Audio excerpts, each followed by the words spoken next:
Bismillah, Assalamualaikum warahmatullahi wabarakatuh. Alhamdulillahilladzi anhadana lihada wa ma kunna linahtadiya laula an hadanallah. Asyhadu an la ilaha illallah wahdahu la syarikalah wa asyhadu anna Muhammadan abduhu wa rasuluh. Allahumma shalli wa sallim ala nabiyyina Muhammad wa ala alihi wa ashabihi wa man tabi'ahum wa bi ihsani ila yaumiddin. Rabbi shrah li sadri wa yassir li amri wahlul 'uqdatam min lisani yafqahu qawli. Amma ba'd. Allahumma arhamna bil Qur'an.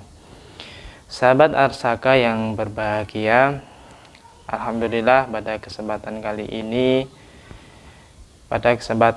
kultum kali ini saya akan sedikit menyampaikan sebuah kisah dari zaman dahulu, yaitu kisah seorang musafir yang sedang dalam perjalanan. Nah, musafir itu ketika sedang dalam perjalanan, pada suatu ketika sampailah di sebuah ladang, dan di tengah ladang itu ada sumur tua, dan sang musafir tadi tidak tahu kalau di ladang itu ada sumur tua. Pada akhirnya ketika di dekat sampai sumur itu, sang musafir tadi karena tidak tahu terpleset dan terjatuh ke dalam sumur. Kemudian dia masih hidup dan meminta tolong, dan akhirnya ditolong oleh orang yang mendengarnya. Setelah ditolong, diangkat ke atas, kemudian untuk menenangkan gemetaran badannya, sang musafir tadi diberilah segelas susu oleh orang yang menolong tadi. Setelah diminumnya sampai habis, kemudian badannya sudah tenang, tidak gemetaran lagi, sang musafir tadi kemudian ditanyai, bagaimana kronologi dia kok bisa sampai terjatuh ke dalam sumur tua tadi. Nah, ketika ditanya itu, sang musafir tadi tidak hanya bercerita, tapi mempraktekkan kronologi bagaimana dia terjatuh ke dalam sumur tadi. Ketika sedang mempraktekkan kronologi terjatuhnya ke dalam sumur tua tadi, tidak sengaja sang musafir tadi terpleset lagi, kemudian terjatuh ke dalam sumur lagi. Dan yang terjatuh yang kedua ini, sang musafir tadi meninggal dunia. Sahabat Arsaka yang berbahagia, kalau kita logika dari kisah sang musafir tadi, apa bedanya antara yang terjatuh yang pertama dengan yang kedua? Toh jatuhnya juga di sumur yang sama, kemudian cara jatuhnya pun juga sama. Tapi kenapa yang jatuh yang pertama dia masih hidup dan yang kedua dia meninggal dunia? Ternyata di situ masih ada jatah rezeki yang belum tersampaikan, belum diberikan, yaitu berupa segelas air susu. Sahabat Arsaka yang berbahagia, bahwasanya manusia atau makhluk itu tidak akan meninggal dunia kecuali setelah seluruh jatah rezekinya diberikan kepadanya. Nah, ini sesuai dengan sabda Nabi Muhammad SAW dalam hadis yang panjang. Saya ambil sedikit yang artinya sesungguhnya Ruhul Kudus, malaikat Jibril telah membisikkan ke dalam hati, ke dalam batinku, bahwa setiap jiwa tidak akan meninggal sampai sempurna ajalnya, dan dia telah habiskan seluruh jatah rezekinya. Hadis riwayat Tabrani.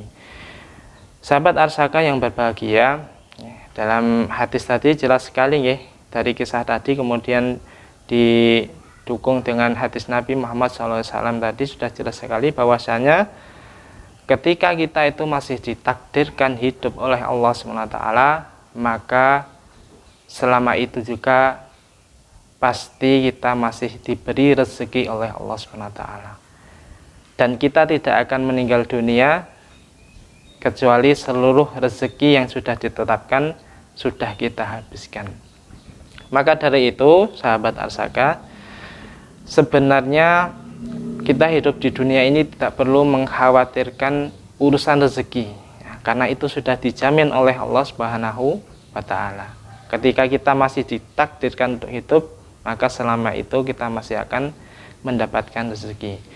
Justru apa yang perlu kita khawatirkan adalah nasib kita di akhirat kelak. Nah, makanya Allah Subhanahu wa Ta'ala di dalam surah Ad-Dariyat itu berfirman, a'udzubillahi minasyaitonirrajim, wa ma khalaqtul jinna wal insa illa liya'budun. Dan aku tidak menciptakan jin dan manusia kecuali hanya untuk beribadah kepadaku. Allah Subhanahu wa Ta'ala dalam ayat ini menyatakan bahwasanya tidak menciptakan jin dan manusia itu kecuali hanya untuk supaya beribadah kepada Allah Subhanahu wa Ta'ala. Nah, sahabat Arsaka yang berbahagia, dari ayat ini jelas bahwasanya yang perlu kita perhatikan justru adalah amalan ibadah kita, karena itu yang akan nanti menjadi penentu nasib kita ketika di akhirat, yang Allah tidak menjamin semuanya itu, ya. Tidak menjamin apa yang akan terjadi kita kelak di akhirat. Makanya kita sebagai seorang hamba sudah barang tentu untuk senantiasa beribadah kepada Allah Subhanahu wa Ta'ala. Tidak perlu mengkhawatirkan masalah rezeki tadi, karena itu sudah dijamin oleh Allah Subhanahu wa Ta'ala.